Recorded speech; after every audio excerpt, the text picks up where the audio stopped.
Book 2, Chapter 20,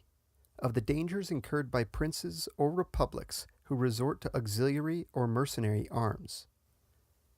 Had I not already, in another treatise, enlarged on the inutility of mercenary and auxiliary, and on the usefulness of national arms, I should dwell on these matters in the present discourse more at length than it is my design to do. For having given the subject very full consideration elsewhere, here I would be brief. Still, when I find Titus Livius supplying a complete example of what we have to look for from auxiliaries, by whom I mean troops sent to our assistance by some other prince or ruler, paid by him, and under officers by him appointed, it is not fit that I should pass it by in silence. It is related, then, by our historian, that the Romans, after defeating on 2 different occasions armies of the Samnites, with forces sent by them to succor the Capuans, whom they thus relieved from the war which the Samnites were waging against them, being desirous to return to Rome, left behind 2 legions to defend the Capuans, that the latter might not, from being altogether deprived of their protection, once more become a prey to the Samnites.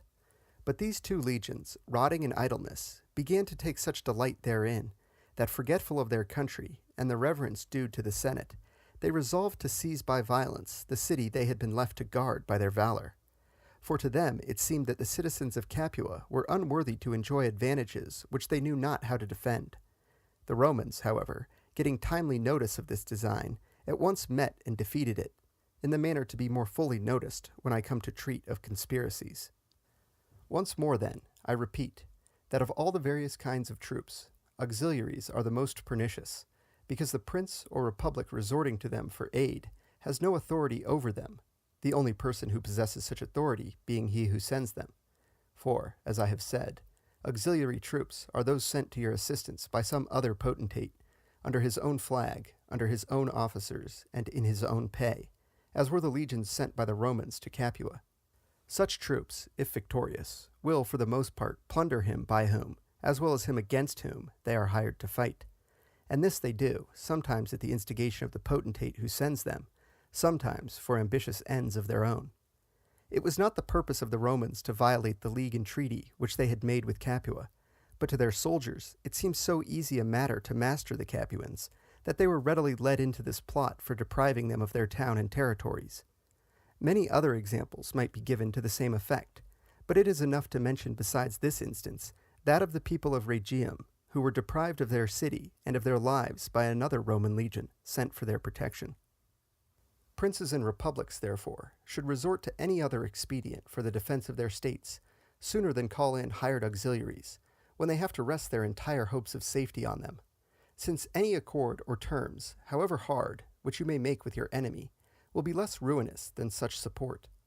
And if past events be carefully studied, and current events well considered, it will be seen that for one who has succeeded with such assistance, hundreds have been betrayed. Nor, in truth, can any better opportunity for usurping a city or province present itself to an ambitious prince or commonwealth than to be asked to send an army for its defense. On the other hand, he who is so greedy of conquest as to summon such help, not for purposes of defense, but in order to attack others, seeks to have what he can never hold, and is most likely to be taken from him by the very person who helps him to gain it. Yet such is the perversity of men, that, to gratify the desire of the moment, they shut their eyes to those ills which must speedily ensue, and are no more moved by example in this matter than in all those others of which I have spoken. For were they moved by these examples, they would see that the more disposed they are to deal generously with their neighbors, and the more averse they are to usurp authority over them, the readier will these be to throw themselves into their arms, as will at once appear from the case of the Capuans.